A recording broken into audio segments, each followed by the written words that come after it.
Pushkin. Shirley Manson, the iconic Scottish singer-songwriter, rose to it girl status in the 90s as a fierce and magnetic frontwoman of Garbage. Though her tenure with the band now spans over 3 decades, Shirley was already a seasoned lead singer when she joined in 1996. She was invited to audition for Garbage after guitarist Steve Marker spotted her in a music video for her previous band, Angelfish. To date, Garbage has sold over 17 million albums worldwide, with all original members still going strong. The band is now preparing to release their 8th studio album, Let All That We Imagine Be the Light, and Shirley's unmistakable voice remains as sharp and compelling as ever. On today's episode, Leah Rose sits down with Shirley Manson to discuss how an unexpected piece of advice from an acting coach during her time on the Fox sci-fi series Terminator, the Sarah Connor Chronicles, continues to shape her creative process. Shirley also opens up about the challenges of communicating with her bandmates and shares a hilarious story about meeting one of her musical heroes, Patti Smith. This is Broken Record. Real musicians, real conversations. I've been watching and listening to a lot of interviews that you've done over the years, and I heard you talking about working with an acting coach, maybe after working on Terminator, and you learned some really interesting thing or got some really interesting insight from the acting coach. Can you remember what she told you and how that sort of influenced you at the time? Yeah, I studied under an acting coach called Sharon Chatton in Los Angeles. And she absolutely changed my whole life and my relationship to my music, to my work, I guess, for want of a better term. And I think about her almost every single day. Wow. Yeah. And she taught me so much about not just being an artist, but being a human and trying to be in the moment, which is such a profound gift if you are able to teach yourself to live in the moment and not worry about tomorrow or yesterday. And up until meeting her, I was much more fearful, I guess, of trying to be creative. And then she just taught me how to sort of sink into it and play instead of plan. And that was profound. That's just one of the very many things she taught me. But that was a real kicker for me, is how to be in the moment of creation and not be rigid, but to be really fluid and just go with whatever is coming out and investigate that and chase that rabbit and not try and force something that perhaps was preordained. And do you remember the first creative project that you applied her advice to, and did that turn out differently for you? Yeah, my band Garbage had been on a long hiatus for a lot of different reasons, but we had been dropped by Interscope Records, and my mother had been diagnosed with a very extreme and aggressive form of dementia called Pick's disease, which took her out of the game in like 18 months. Wow. And then 2 of my really close girlfriends, one lost her young husband and the other lost her 6-year-old son. And it was all during this hiatus that I was on from the band, and that took up a lot of my time and energy. But I also, as you so rightly pointed out, I was on the Sarah Connor Chronicles on the Fox network. So it was a big show, a big TV show. Yeah. And then I started to study with Sharon, and then I got back with the band, I think in about 2010, and we started work on Not Your Kind of People, which was our 5th studio record. And so I started employing it then, the things I'd learnt over that course of time in my life, which was really a very difficult and tumultuous time.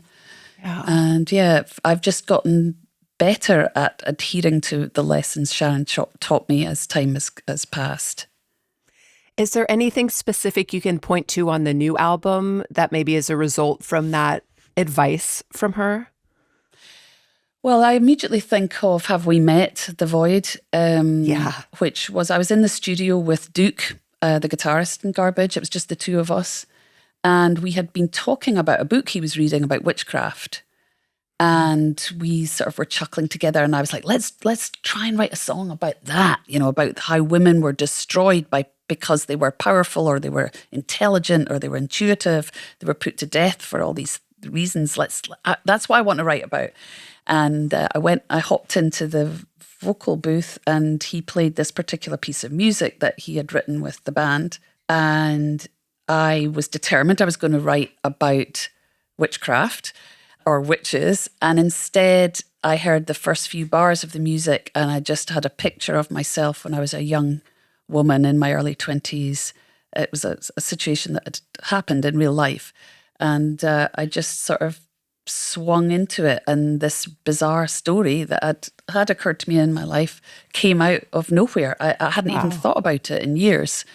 And that's kind of what I mean, of like just having a thread of an idea and then it just turning left, and be willing to follow it, even though that wasn't my intention. It was like I just realized I saw the thread, I grabbed it, and I just followed the thread into the void. And so that would be sort of an example of what I'm talking about. Yeah, I was going to ask you about that song, and I was going to ask you, how did you get in the headspace to record that?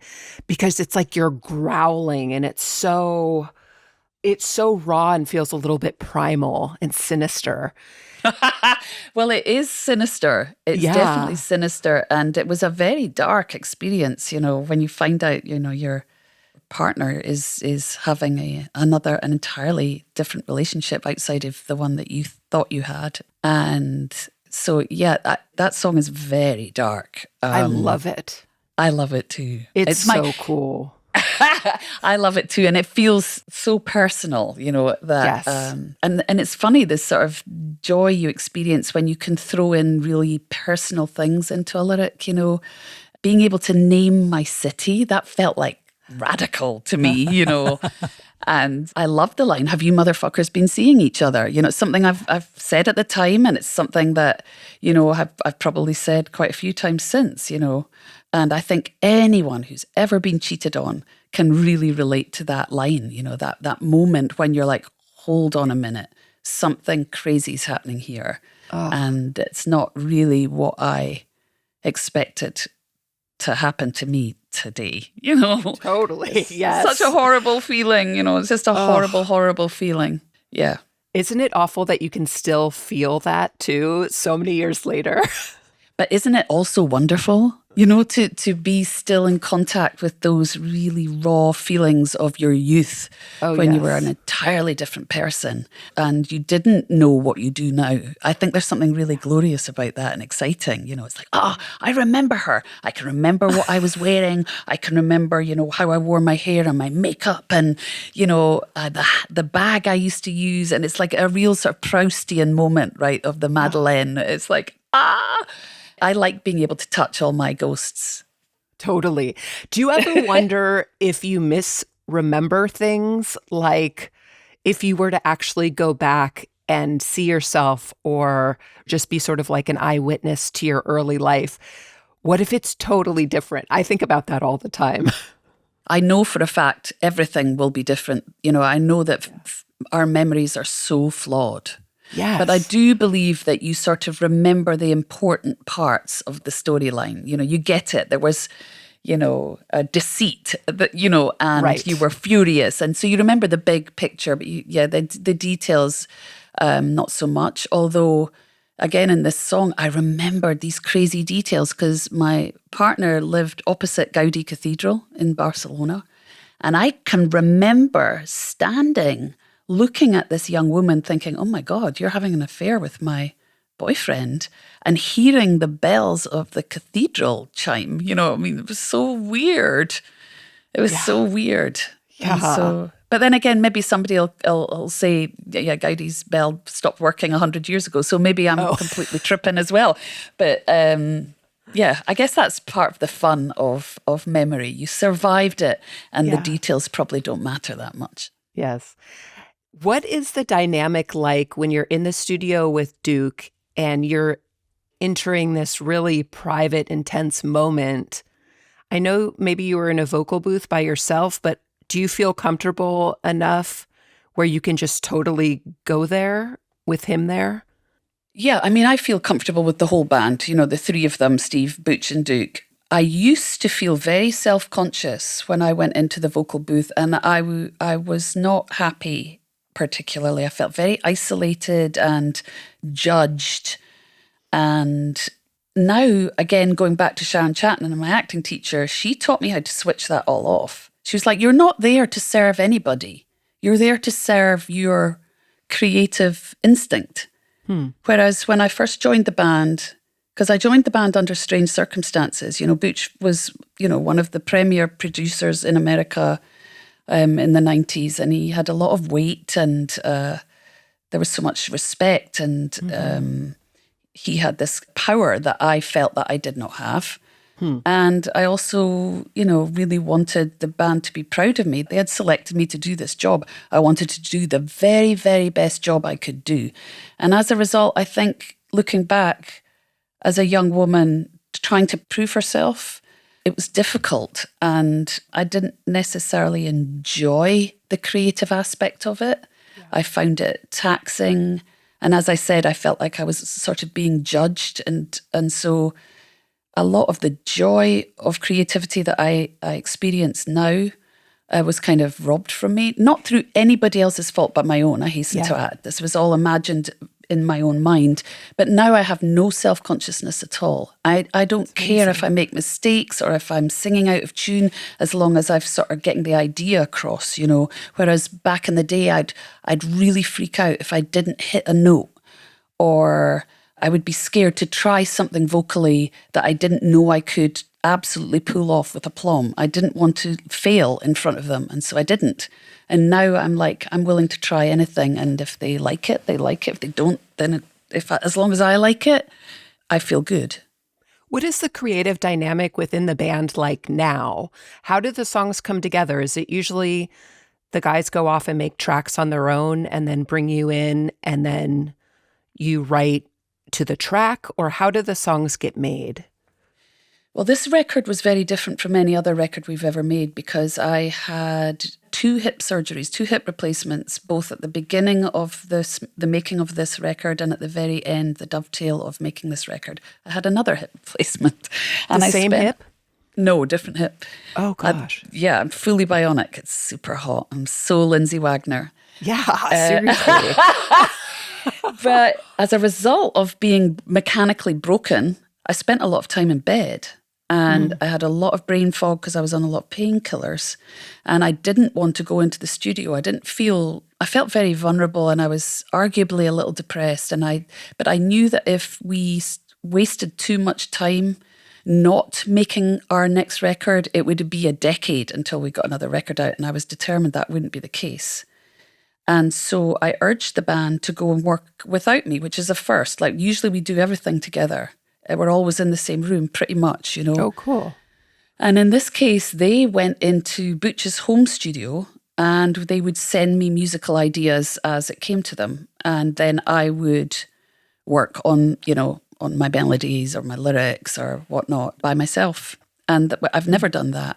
And it was strange. And I do think it was great for me in one regard, but it also unfortunately underscored for me how much of an outsider I remain in Garbage, in that, there are 3 men of the same age, pretty much come from the same part of the country. They love each other very much, and they're really tight. And the 3 of them are quite quiet in a funny way. Okay.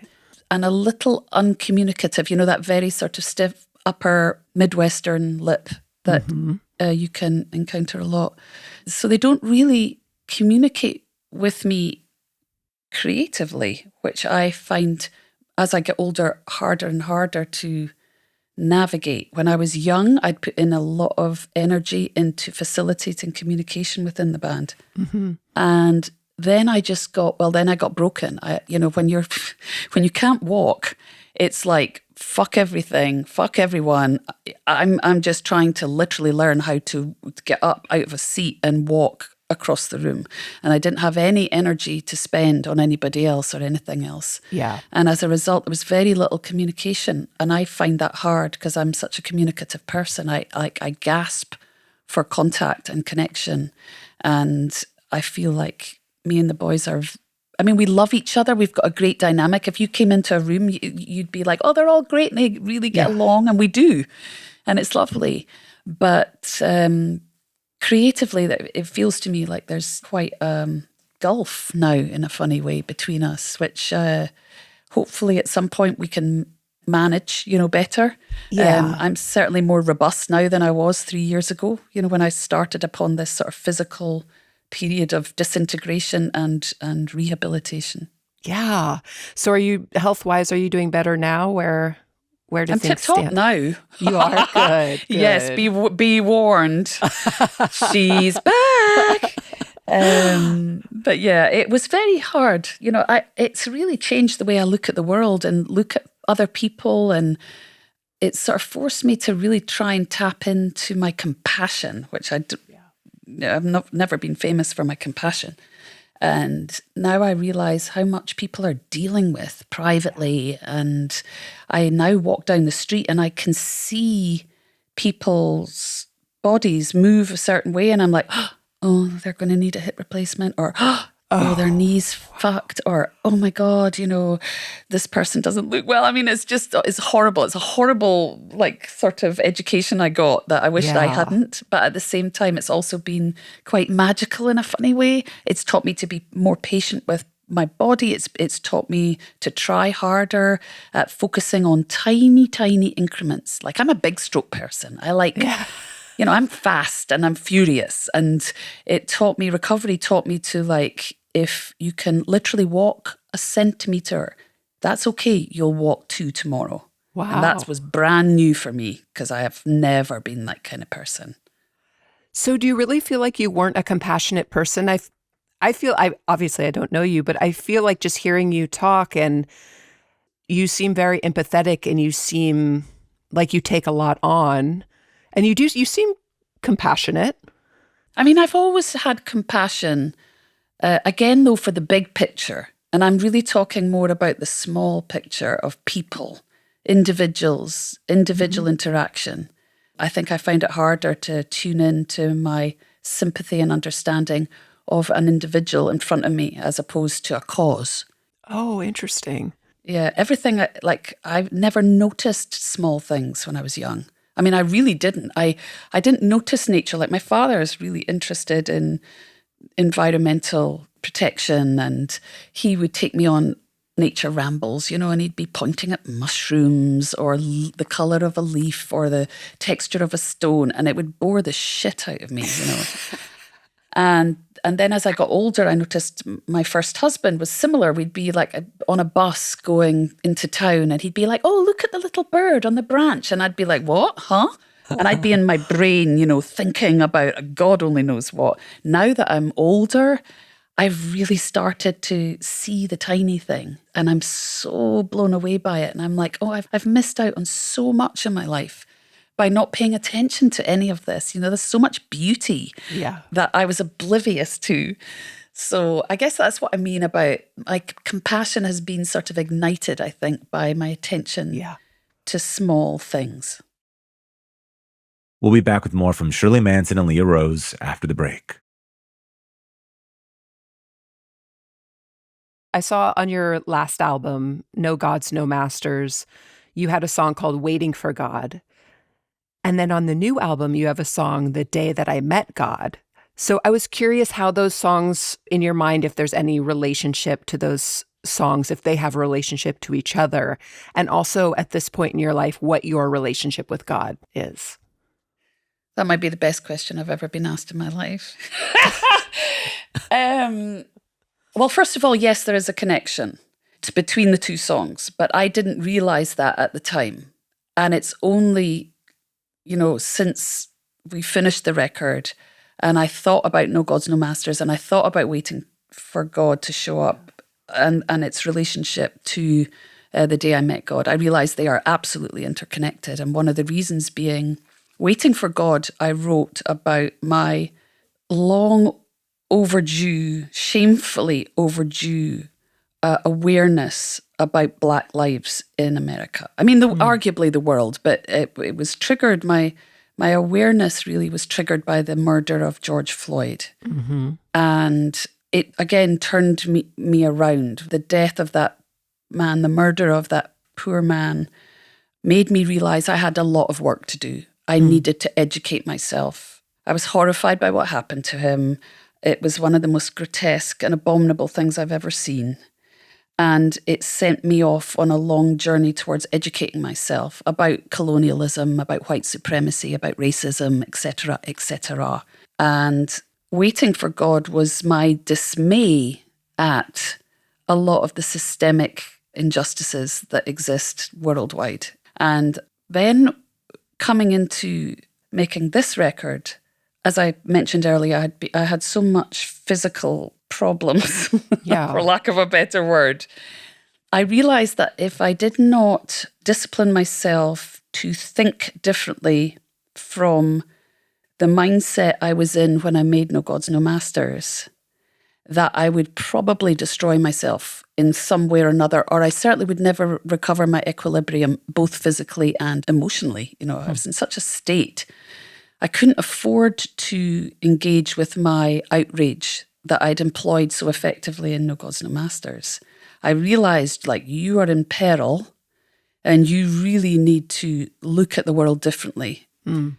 Otherwise, you really will put yourself back on your heels and possibly might never fully recover your vigor. And so, as I mentioned, I had these 2 hip surgeries and I was taking a lot of pain medication in the first few weeks of both surgeries.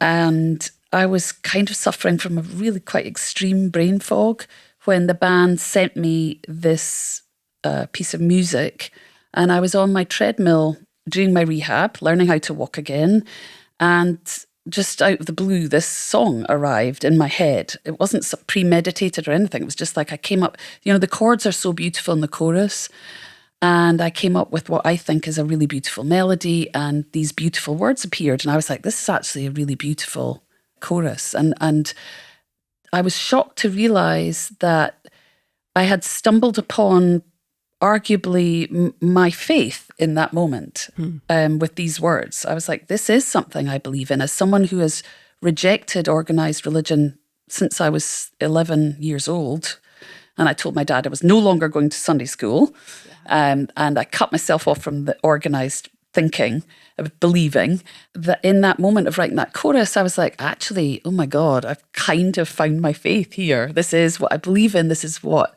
I would like to employ in my life as a sort of higher power.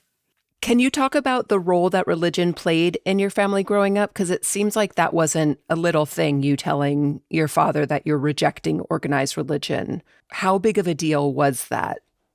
It was a huge deal for me as a child. And not solely because my dad made us go to Sunday school and my parents went to the church. I just, out of my 3 sisters, for whatever reason, I was a child who really took Sunday school to heart. I was very engaged with Jesus. I loved all the imagery. I loved the lessons. I really believed in the 10 Commandments. I've actually, and I'm ashamed to say this, but I have read the new Bible from start to finish. That's how maniacal I was. a complete tome. It shows you how nuts I was. So I really was shocked as I started to grow up. I started to get the sense that most people were not true believers. I started noticing a lot of hypocrisy, and it began to really upset me. And then by the time I was about 11, I was just like, I'm no longer going to the church because it's full of hypocrites and I don't believe in what's being spouted. I think this is a whole load of bullshit. And the minister I railed against, I felt his ego. As a child, I felt this ego rather than this, well, I talk about the word compassion again. I wasn't receiving his compassion. I felt instead I was watching a performance.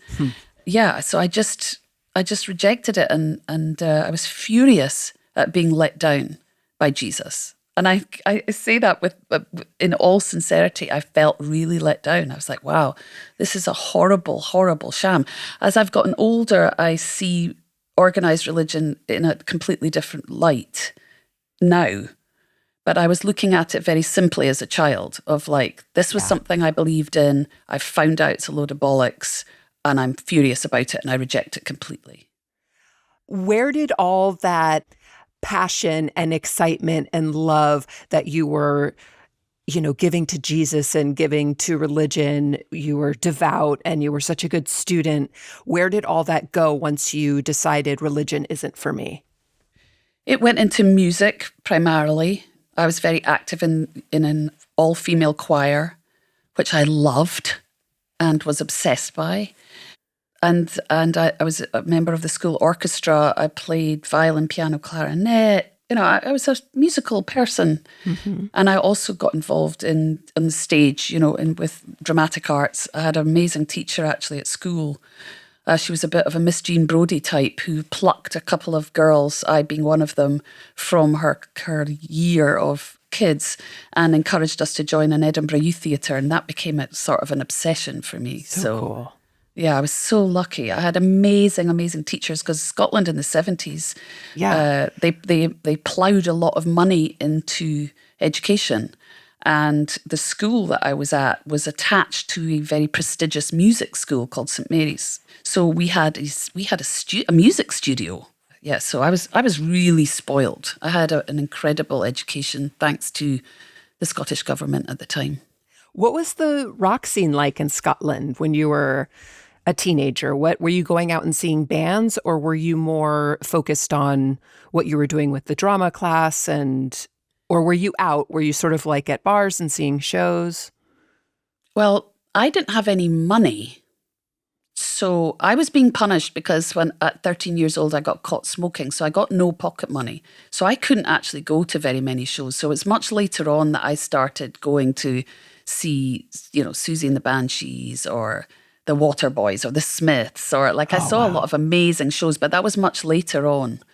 When we were young, the rock scene in Scotland hadn't really come to much because we didn't have a music industry. Everything had to go through London. Yeah. And so we had a very sort of disparate little music scene up in Scotland. That started to change in the 80s, but it wasn't thriving, to be fair. Was Jesus and Mary Chain are from Scotland, right? Hell yeah, they are. I mean, we had amazing artists. We had like the Associates, Jesus and Mary Chain, and arguably one of my favorite bands of all time would be the Cocktail Twins. Oh, wow. Cool. Yeah. And we claim them as ours, But we had a lot of great punk bands like the Rosillos and Exploited, and we were very lucky. But yeah, I couldn't afford to go to any of the shows because I didn't have any money. I was so curious about your post-high school life. I think it's around that time that you joined your first band, but you were just sort of still living at home, but sort of floating around a little bit. And what do you remember about that time? Well, again, I was really spoiled because our parents basically kept us in the family home until we basically wanted to leave. And I didn't leave my family home until I was about 23. It was ridiculous. But it was because my parents were so sort of like easy-ozy. They let us come and go as we saw fit. I mean, I was very rebellious. And I think my parents were smart enough to realize if we fight her, she will win. So she has no compassion. Do not mess with her. She has no compassion at all. And so instead of stamping on my neck, what they did was they just bounced back and let me be and let me destroy basically my education. I realize now, they were just obviously like, okay, we're going to let her do her thing. She's going to drive into a wall and, hopefully she won't be too bloodied. But I failed my schooling, basically. And my dad said, well, you need to get a job. It's that simple. And so I went and worked in a teen clothing store, which is kind of like Forever 21. It was sort of like that. Were you like a cool shop girl, or were you? I was a cool shop girl. I mean, I didn't think I was cool, but I was. And people used to people even today go, I remember you from Miss Selfridge. I thought you were the coolest girl, and we had I was always doing my hair up in crazy hair styles. And I worked at the makeup station for a while, and I got to paint people's faces, and it was great. Oh. But then I had a bad attitude towards some of the customers. I got relegated to the changing room, which I hated, as you can imagine. And then I was so rude. I got into an altercation with a customer. I was then relegated to the stock room, and that was the end of my career. Oh, wow. They're like, she cannot be around people. Yes. You know, I'd see customers like treat the clothes poorly, throw them on the floor of the fitting room and then walk out. And I'd be, excuse me, you need to pick that up and take it back to me here at the station. And they would throw it on my lap and I would throw it right back at them and I'd get in trouble for that. Like throw her in the back. Exactly. We're putting her upstairs. And, Yes. and so that's what happened to my glorious career in Miss Selfridge. But at nighttime, I was playing in a band, and I was also a big clubber. I loved to dance. So I'd go to this club called the Hoochie Coochie Club, which was my favourite club in Edinburgh. And they played incredible music, and they had amazing bands that would come and play. Ooh. And it was full of people with incredible style. And even to this day, I'm like, that is the coolest scene I've ever been in. Yeah. Bar none. And it's extra cool because back then there wasn't the internet, so people couldn't just like order like random shit online that they saw somebody else wearing. It was people actually picking pieces themselves and putting things together. Exactly. And we didn't have much money, so we were really into the vintage clothing stores, you know, so everybody looked different. Nobody looked the same. You know, now I look at kids and I'm like, why are you all wearing white, like cut off midriff t-shirts and baggy jeans, and your hair straight like a Kardashian, and you've got the long nails like a Kardashian, and you've got the exact same sneakers on? Like, I don't get it. I'm like really curious. Whereas when we were young, we would die. We'd rather die than look like someone else, you know? Yes. Once you were in a band and the band was touring, and it sounds like you weren't making like real money, but you were able to support yourself at some point, right?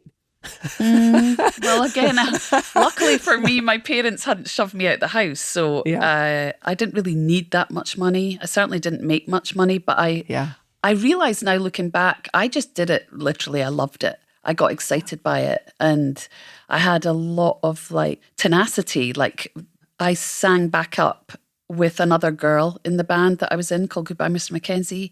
And she would leave recording sessions early because she'd get tired. She'd be like, I need to go to bed. Like, I can't handle this. I would be there all night long to sing 2 lines as a backing vocalist. Do you know what I mean?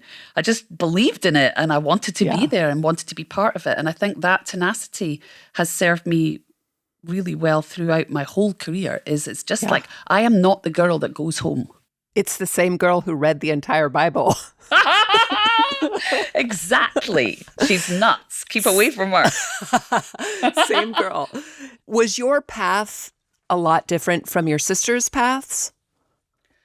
Yeah. Oh my God. Yeah. We were very different people. And again, I stuck in at everything I ever did, you know. I took everything I did seriously. I stuck in at choir, stuck in at youth theatre, stuck in at ballet, you know. My sisters were much less focused than I was. They were just sort of like, yeah, maybe I'll play the piano for a bit, but then I'll give that up, and then I'll go riding for a bit. They had less interest in sort of the arts than I did. And my big sister, God bless her, all she wanted to do her whole life was be a nurse. She just retired, actually, but she's a very committed intensive care nurse, and she's a brilliant one. Do you think being a middle child has influenced your relationships and the way that you relate to other people? Like even in the band, does that come up, the way that you sort of view life? Yes, absolutely. Everything is coloured by my position in the family.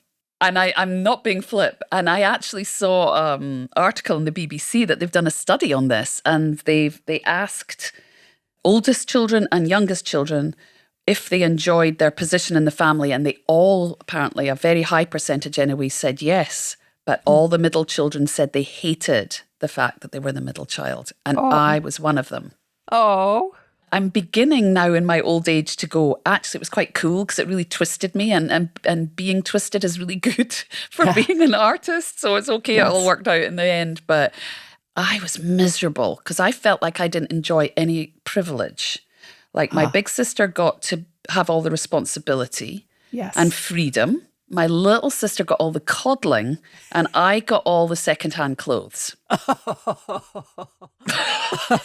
and it made me insane, and it also made me hungry for love and hungry for connection. And that has been a difficult void to fill in my life. Oh, that makes me so sad. Yeah. I don't feel sad. It's been good for me. And I have an amazing husband who's fixed the hole. Oh, good.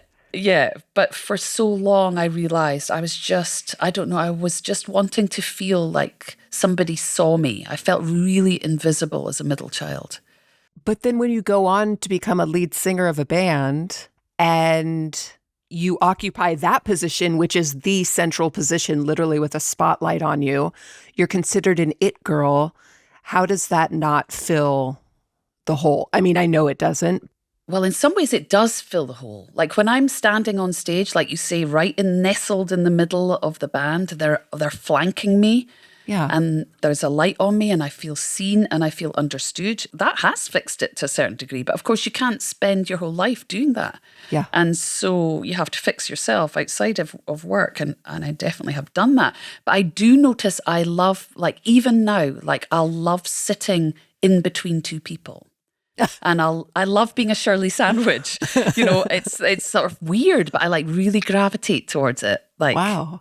Yeah, it's funny. Yeah, I'm grateful for it because I really do think it's helped me in my career. I think it's helped me be really good at what I do. Yeah. Is because a lot of artists, creative artists, are not comfortable in a live situation. They don't enjoy it. Yeah, they do it because they have to. You mean live on stage performing? Yeah, live on stage performing. They don't love it. They don't enjoy it. And I do. I feel like I'm like my most whole self on stage. I imagine as someone who came up and was super popular, the height of your career, MTV was everything. Mm-hmm. So there was such a strong visual component that came along with the success. Did that visual side of it, did that freak you out or did it make you feel good? I absolutely understood the power of video. Yeah. And I absolutely understood the power of identity. I'd been in a band, as I said before, for 10 years before I joined Garbage. And that band had taught me a lot about what were your tools of the trade, so to speak. And so I understood that videos and the visualization of the band were of primary importance. And I put a lot of energy into that. And I also, having been a previous clubbing girl, I understood that what you wore was also important. And I put a lot of weight behind that too. And that sort of emphasis that I put on that kind of thing was still quite unusual. It wasn't par de course. And of course, we arrived somewhat at the tail end of grunge music where everybody was sort of playing glamour down. They were crushing glamour. They were doing sort of a much more sort of low-key presentation. And I was like, yeah, I'm bringing in some club flavors here. And I like wore the neon dresses and I wore what I called like sort of pop star makeup. I wasn't coming out with disheveled hair and no makeup. I came on with a full face and glamorous hair. And so I really stood out, when we came out, everybody was like, whoa, who's this, And so, yeah, I did know that it was a powerful tool, but unfortunately for me, when I did start attracting a lot of attention, it became something unpleasant for me. I didn't enjoy the attention the way I thought I would. I didn't revel in the attention, and it started to make me a little unhappy. Do you know why? Was it different attention than you were anticipating? Yeah, it was different kind of attention. I felt a lot of expectation on my shoulders to present a certain way. And of course, I'm not a particularly vain person. As I said earlier, like I understood why I had to present a certain way. And it was important. And I don't think it was born of vanity. I mean, maybe people that know me better would argue that, but I don't think so. I just don't think I'm a particularly vain person, but I had a lot of self-doubt and low physical esteem. Yeah. I didn't feel beautiful. And now looking back, I'm like, my God, you were so beautiful, but you didn't think you were, And so I was hard on myself. And if I didn't look like the version of myself that presented on MTV, I felt I was falling short of the mark, and I felt I was disappointing everybody, and I was letting the band down, and that if I was really a good like music personality or lead singer, I would be able to achieve the height, of that I was achieving on film. I would be able to muster that in my real life, and I couldn't, and therefore I felt, oh, I'm not meant to be doing this. I mean, I really did a number on myself. I was like, I'm not meant to be doing this. I'm not good enough. I'm not beautiful, stylish enough. I'm not this. I'm not that. And it became really unhealthy and horrible. Did you have anybody back then that you could talk to about that? Any other women who were in a similar position? No, I didn't. And I think that was part of the problem, is a lot of my friends back home, for whatever reason, just didn't really want to engage with me about my career. I think it was very difficult. I think, and this happens a lot, I think, to people who gain public success, a visibly successful career in the public eye, I think is hard on your friends sometimes. And it disrupts the power balance between friends. Yeah. Where previously it's all egalitarian, and then their attitude towards you changes. My attitude didn't change towards them, but their attitude towards me did. And I think they projected a lot onto me, and it was very lonely. And I also deliberately, and this is on me, I diminished my own light because I felt it was hurting the people I loved. And again, I'm not saying this was sane or healthy thinking. This was a very destructive part of my personality, but I would diminish everything. And then, of course, you grow up and you start to resent the fact that you've diminished your success and you've diminished the things that have happened to you, and you haven't owned the moments that really were deserving of celebration. When you meet Madonna, you want to go home and scream, I fucking met Madonna tonight and she told me I was amazing. Oh my God. And you want to scream it from the rooftops, but you keep it to yourself because you know that your friends are not going to enjoy that particular boast. Yes. And so it's a very complicated experience. And yeah, I didn't know any other women in the business yet. Okay. Who did what I did. And so, yeah, I was totally on my own. And of course, I'm in this band with 3 older men who just move through the world very differently from me. One last break, and we'll be back with Shirley Manson. I really appreciate how open you are about your experience in the music industry and how reflective you are. And I wonder, does that have anything to do with you hosting a podcast and being an interviewer? Do you think you sort of understand the process in a different way now after having that experience? Well, I definitely understand the process a wee bit better than I did. I don't think I understand it more. If anything, I understand it less, and I'm much more self-conscious. I have a deep respect for journalists that I speak to who I can, and this never, shame on me, but this never ever struck my mind.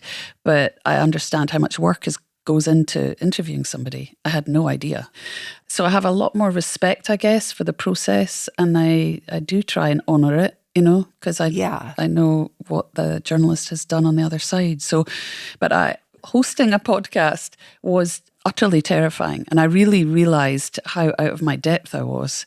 And it caused me a lot of distress and stress. I felt, because I wanted to honour the person I was interviewing. And I felt like, of course, I didn't want to just ask the same old. And totally. It caused me a lot of angst. Never again. I wonder if, though, there is an advantage that you might have because, you're an artist talking to other artists, and artists naturally feel a lot more comfortable in that situation with, someone who maybe can understand just how a creative person might think or move in the world. So that might actually be a big advantage that you have as an interviewer. I mean, maybe. I certainly think there was no suspicion that I had some kind of high agenda, Yes. So everybody was very relaxed and open with me. It was me who was uptight. I was the one who was bringing a lot of stress to the equation. But, there is a certain kind of understanding with certain artists that you enjoy as a fellow artist. When you connect with an artist that really gets you and you really get them, there is a sort of level that you get to that I don't believe I've ever gotten to in my life outside of music. Is there anybody in particular who you've met over the years who you really had like an instant connection with? Peaches and Karen O and Alanis and Liz Phair, all the women that kind of are in my sphere. Yeah. We share a certain kind of understanding and a trust, I guess, with each other that is very beautiful, and I consider it a great privilege, that I'm able to communicate with these women and we have these profound conversations that just, if you don't do what we do, you cannot hold the same conversation. What types of things come up in those conversations? Well, that's private that's private. That's the witch's coven, and what goes on in the coven stays in the coven, But yes. yeah, you can just be really vulnerable with one another, and we talk about our role as artists in the world, And it's a real gift. I consider it a real gift. Do you remember any moments? I mean, now you can look back and hopefully celebrate those moments, like meeting Madonna or other big rock star moments where you got to meet somebody who you just idolized or really respected, and it actually went well, like it was a good experience. All of my meetings with my heroes have gone well. Every single one. Really? Yeah. I've had like just magical moments where I'm No pinching assholes. myself. No, I haven't met a single asshole. And they've all blown me away. But I will attribute some of that to myself because I had really good taste in the people that I chose to admire and be a pupil of in the music industry. Like everybody that I was obsessed with, I've met. All of them. Who's someone in particular that you can share a story about? I mean, there's been so many, it feels obscene to boast, but I've just enjoyed incredible interactions with so many. I mean, the funniest one, I'll tell you the funniest one. Okay. I met Patti Smith. Oh. We were at the Montrose Jazz Festival and she was actually opening for Garbage. This is how ridiculous Wow. the music industry is and how tits up it gets. We were the brand new thing, so we were given this high position on the bill, but Patti Smith is opening for us, and it was obscene and I was embarrassed by it. But anyway, we drive in late on our bus. We get to the venue. I am starving and I haven't eaten all day, and I get I don't know how I remember this, but I got a green Thai curry and I am tucking into it and there's a knock on the door. And I go, come in. And then there's another knock on the door. And I go, come in. And I'm scoffing this food like a greedy bastard like I am. And then there's a third knock on the door. And I go, oh, for fuck's sake. And I get up off my seat and I throw the door open. And who is standing there but the great Patti Smith? As serene and goddess-like as you can imagine. Yes. And very quietly, she said, I just wanted to come by. Because I won't have time after my set and I wanted to say hi. And I'm like, oh, hi, trying to be all of a sudden Miss Nice, Miss-mannered. Yeah. We talk a little and of course I'm loving to her and she's very graceful and elegant and off she shuffles. And I shut the door and I sit down and I put my fork into my green curry and I look up and there's a mirror right in front of me because I'm at my dressing table. I look up in the mirror and there's green curry sauce all over my face. And I'm just like, oh my God. So that is one of the funny moments. I'll never forget that. I was so humiliated and it's all on me. That's so funny. Is there anything else about the new album? I want to make sure you're able to say everything you want to say about the process or upcoming tour. Is there anything that we didn't cover? I think you've done an amazing job and I'm so bowled over by obviously like the amount of work you've put into this. I mean, we touched on this earlier, but I'm just really grateful to talk to somebody like you. It's as if older woman in the music industry, how people relate to you shifts, Yes. And you're sort of invisible in a funny way.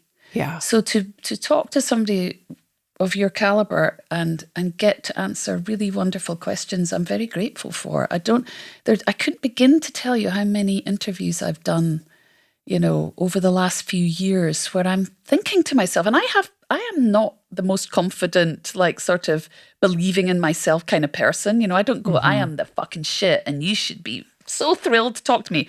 I'm never like that. I'm just sort of like, oh my God, I can't believe that Rolling Stone would want to speak to me. It's sort of, I never take it for granted or anything like that. But sometimes I'm sitting, talking to journalists and I think, is this really the level that we're at?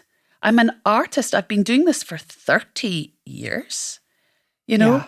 and you're talking to me about a dress I wore on stage, that you thought made me look like a green witch. Are you fucking out Wow. of your mind? You know what I mean? Jesus, shame on them.